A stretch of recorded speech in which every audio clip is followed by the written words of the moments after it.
So yun mga tol, no, and welcome back sa ating YouTube channel. So ngayon review natin si RFI ni Rosie. So napaganda ito mga tol.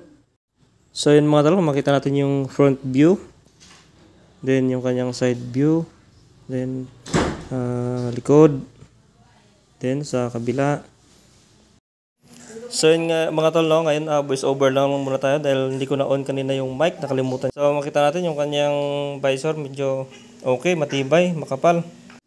So yung kulay niya mga tol, red matte, no, makita natin red matte siya. Then so yan mga tol, kung makikita natin yung kanyang cover ay napakakapal. Then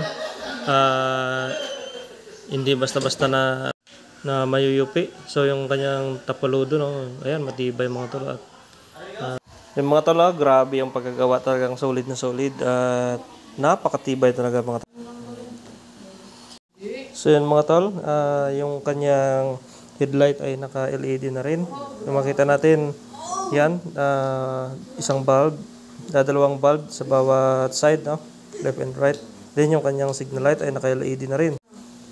So yan mga tol, kung makita natin dyan sa gilid, merong nakalagay na FI. So kitang-kita natin. So mapapansin natin yung pairings din sa likod, matibay, yan, makapal. Kahit matumba ka, hindi pa basta-basta mabasag, no?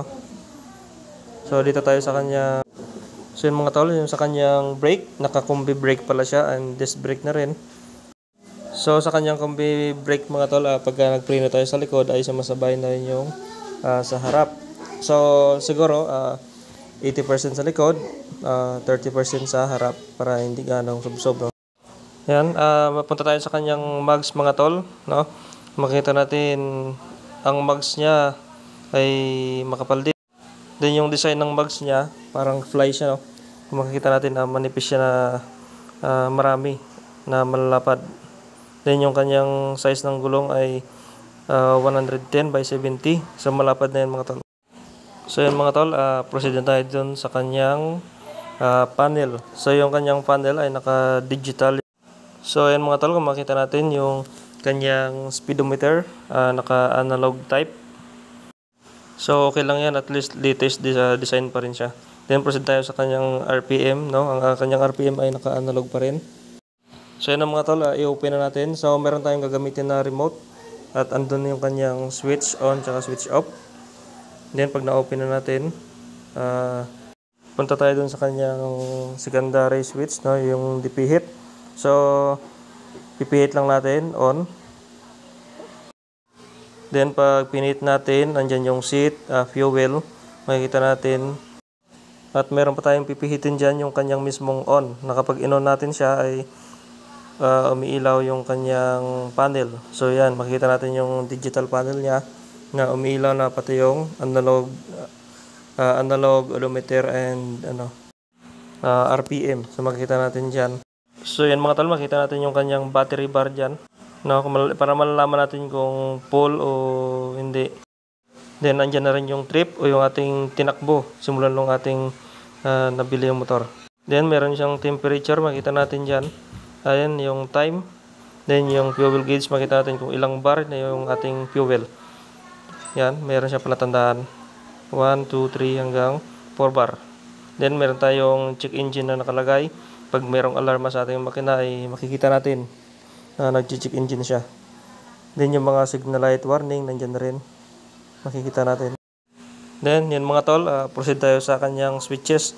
Left and right, meron tayong ginagamit na switches katulad ng hazard. So yan mga tol, makikita natin meron tayong kill switch na tinatawag para i-off natin yung ating engine, no? Yan, kill switch yan tawag dyan mga tol. Then kabila meron tayong high and low, then pass, then signal light, then horn. Yan.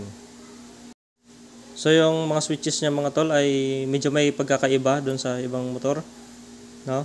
So dito sa baba meron tayong fuel and seat na nakalagay. So pindutin natin yung kanyang switch at ililipat natin gamit yung yung isang switch niya. Press lang natin yung ating button doon sa ating seat at mabubuksan na natin yung upuan. Yan, makikita natin mga tol ay maluwag din yung kanyang upuan sa loob. Then pwede tayong maglagay ng damit at ng mga yan, mga tools. Yung helmet hindi yata kasya. Pero mga papilis pwede din damit. So i-close natin. I-press lang natin yung upuan para magsirado. Ayan. Ang lapad ng upuan mga tol, no?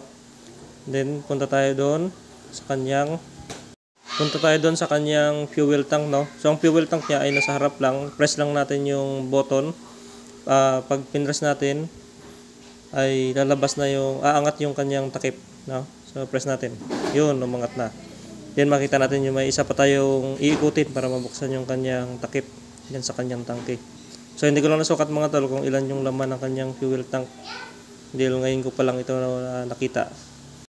So yun mga tol, no, kung makikita talaga natin yung kanyang forma, talagang napakaangas. Sa mga cover niya pa lang ay makita natin makakapal na.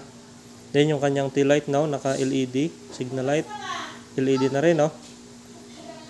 At ang ganda yan mga tol pagka umilaw, napakalakas. So i-on natin yung switch para makita natin yung ilaw niya.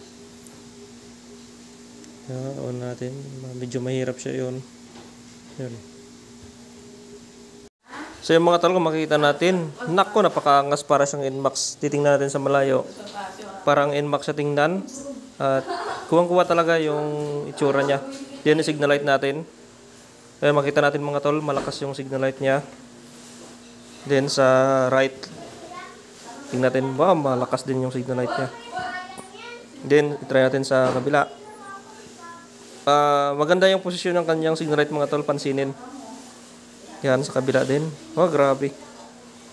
So yan mga tol, no, makita natin, pansinin yung kanyang posisyon. So yan mga tol, subukan na natin, drive test, no? Yan na. So yan mga tol, yung kanyang harap ay kung makikita natin, no, napaka-forma niya. So yan mga tol, sa palagay ko, ang motor na to ay napaka-friendly niya drive. At yung makikita natin, talagang napakaganda ng lookout niya. Then, yan, yung sa baba niya. Kailangan yung stand mga tol, tutupiin natin kapag pinapaandar natin. Kasi pag nakababa siya, hindi siya mag-i-start. So yun mga tol, meron tayong kill switch dyan. I-on muna natin yung ating kill switch. So yan. Tapos i-on natin yung kanyang pihitan doon sa una. Then start natin. Yan na. So nakita ko ito mga tol, talagang una kong tingin ay NMAX dahil yung dating niya NMAX o di kaya yung T-Max ni Yamaha, no? Makikita natin forma niya, yung dating pati side mirror niya. So maganda rin yung side mirror niya mga tol dahil malapad. Kitang-kita yung likod, no? So na mga tol, let's go. I-drive test na natin si RFI ni Rusi. So yan, napakaganda. Kahit may angkas ka mga tol ay maganda tingnan mga tol. So let's go. So, wala nga lang sound mga tol na yung pagkuha natin kanina, pero okay lang yan. Kalimutan ko i-on yung ating microphone. Naka-off pala. So yan. Sa unang takbo pa lang mga tol ay pagandahan kasi dito mga tol, smooth yung kanyang takbo, ang lambot ng pigaan, yung gasolinador, yung gasolinador niya, napaka-smooth. Then, kunting piga mo lang talaga ay maganda, tumatakbo siya, maganda yung bigay niya ng gas. So yan, kung mapapansin natin, smooth na smooth talaga mga tol. Ang problema lang dito mga tol, pag yun nga, pag ililiko natin siya, pagkagaling ka sa manual, medyo maninibago ka, mabibigatan ka sa kanya. Pero pag nailiko mo na, okay na, magaan na siya patakbuhin. So yun mga tol, kahit yung brake niya, pag i-brake natin, no, napaka-smooth. Front and rear, pag i-brake natin, smooth siya, smooth. So maganda rin mga tol yung kanyang suspension, malambot at hindi matagtag, no? Makikita natin yung rebound ng kanyang shock ay smooth lang. Then yung gulong niya malapad mga tol, hindi siya may slide, no? So yan mga tol, pagdating sa fuel consumption, matipid ito dahil naka-FI na siya. Unleaded yung kanyang fuel, no? So napakatipid ito mga tol. So mga tol, dito lang siya medyo mahirap idiko pagka nagaling ka sa manual, no? Medyo mirapan ka lumigo. Then nasanay ka doon sa manual na may tangke.